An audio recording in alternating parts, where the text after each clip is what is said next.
What's this? EX. Oh, this is the third number. Compare the third number with EAX.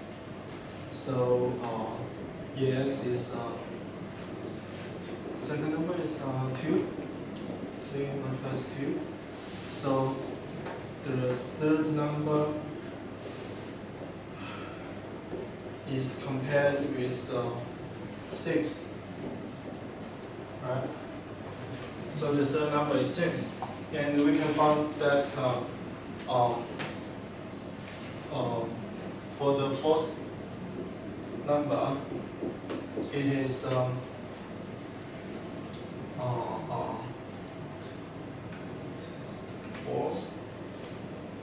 multiplies the third number, 6, 24, and for the fifth number is 5 multiplies. Right? Yeah, so I think we figured it out. Let's continue. Okay. Well, let's run the program again. Sorry.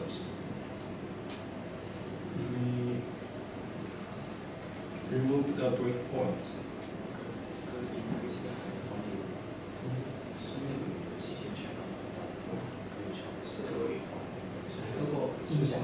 And let's run the program. Public speaking is very easy. Phase 1, phase 2, 1, 2, 6, 4, and right? Yes. That's phase 2. Okay, we'll stop right here. Yeah, reverse engineering is very hard.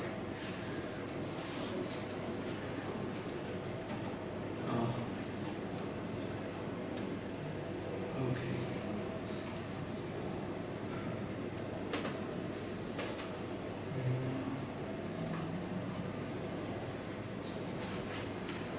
This one I just have. And now I'll introduce some vulnerabilities. Okay. Do you know this second flow? Do you know the details? How? Okay. Yeah, this is a vulnerable program, and there is a buffer which is 255. Length is 255, and it's passed to the function. There's a string copy. This 255 A's are copied to the buffer. However, the length of the buffer is, the size of the buffer is only 16. So on the stack is like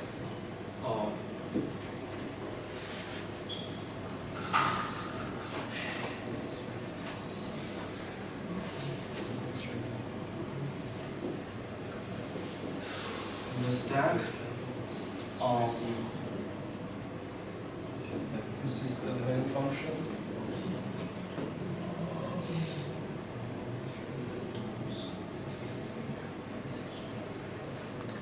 I think there is a buffer.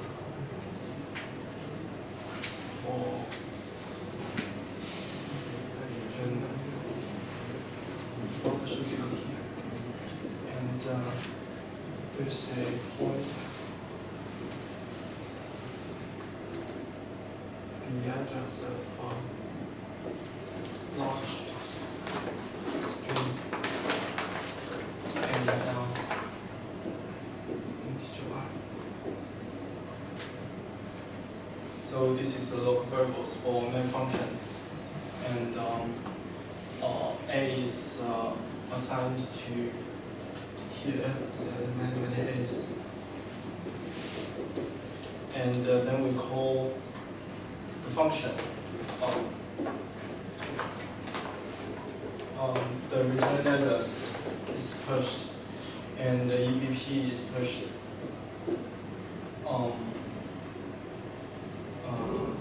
Yeah, and the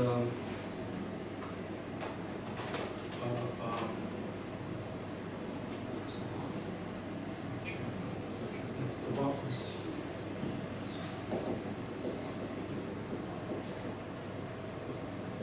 And there is a buffer which is 4 bytes, 4. The size is 4 because every address there are 4 bytes, right? So this is the assigned buffer, but we're going to copy the 255 A's to this 16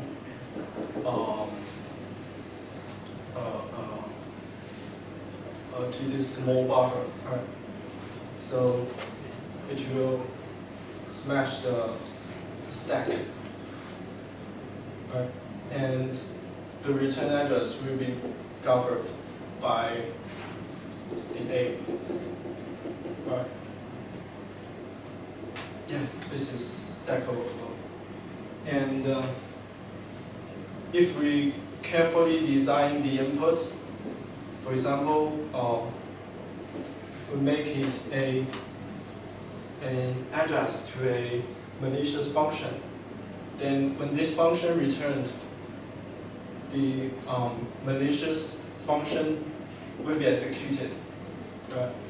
Because it returns to this address. But now the address is the malicious, is the start of the malicious function. That's it. And what is the shell code? Shell code is the address to govern return address. The value to govern return address is on the stack.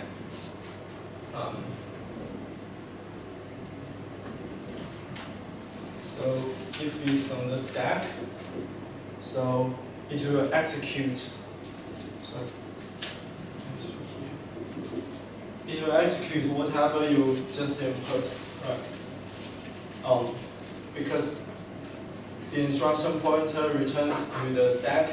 If you specify this value, specify this address to the stack, then for example, we write a function which calls the shell, and when it returns to here, it will execute this function. You just input it, so you will get a shell. That's it.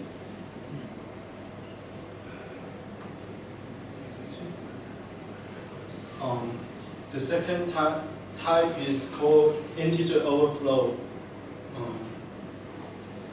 There is an example. For this function, there are 2 unsigned integers as parameter. There is a condition: if the length of these 2 unsigned integers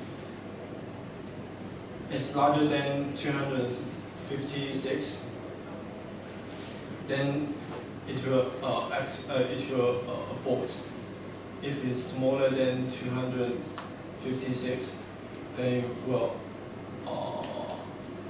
execute the memory copy.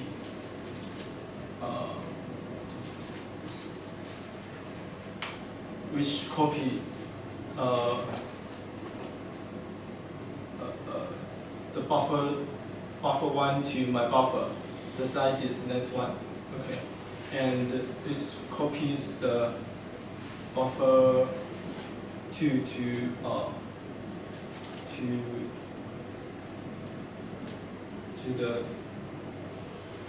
this buffer at this address, right? So the length is the length of buffer 2 being copied is length 2. Okay. What if the next one is 104? and length 2 is FFFFC. Then, okay, in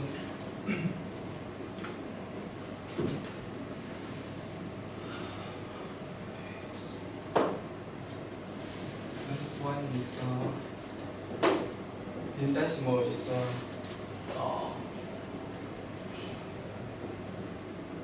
26. Yeah, and this is next one, and next 2 is FC is let me see, F is -1, so CTF, C, so C is -4, right? For signed integer.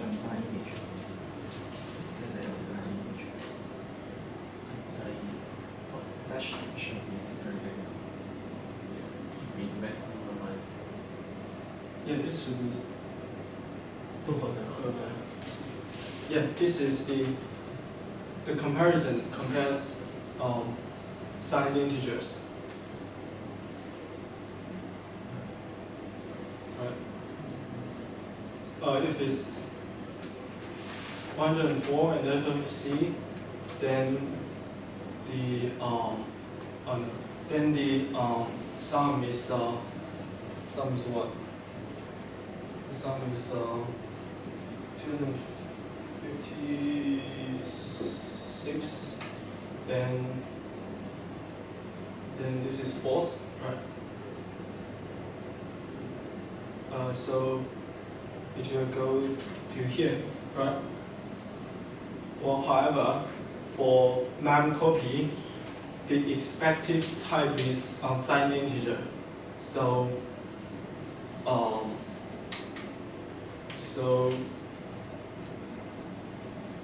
buff1, there are 260 bytes of buff1 copied to my buff, and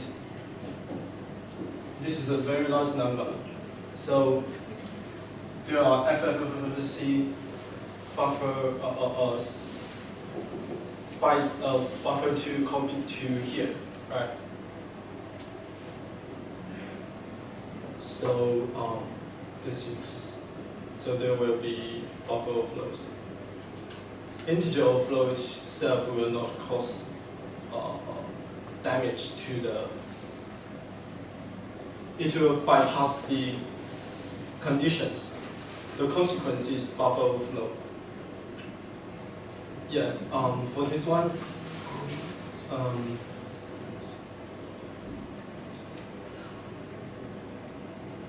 if we input a -1,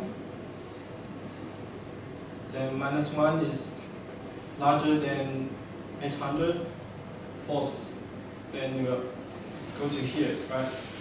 However, for mem copy, the expected value is unsigned integer, so there is a very large number copied to kbuff, which causes buffer overflow. But here is integer. When the function here is integer. Yeah. Yes. So you can input a -1. If you input FFFF, then this is -1, right? Yeah. So this condition is bypassed. Okay. However, at here it is unsigned integer. It expects an unsigned integer, so this signed integer converts to unsigned integer. Oh, okay. It is interpreted as an unsigned integer. Okay. Yeah. So yeah, as I said, integer overflow will not cause damage. It just bypasses the conditions, but the consequence is buffer overflow. And formal string vulnerabilities. Do you know this? Okay. Okay, here is an example. Let's say the buffer is the input. So for this function, it is safe. But for this function, if we can control the buffer, we can make it dx. So what does it do? Originally, it expects if you specify a d and x, there should be an integer and a hex value, right? But there is no hex value and integers. So you can see in the stack, this is the stack. The return address is to here, and this is the address of this string. And the printf function expects when you input d and x, it expects a d and a integer and a hex number, a hex value, right? So it will print this value as an integer and print this value as a hex number. So if you specify x, so everything in here will be printed. Okay, for more details, you can see the reference. Use of 3, which is basically you allocated a memory space. And you free this pointer, which means the memory should not be used, but somehow you use this pointer again, which leaks the information if you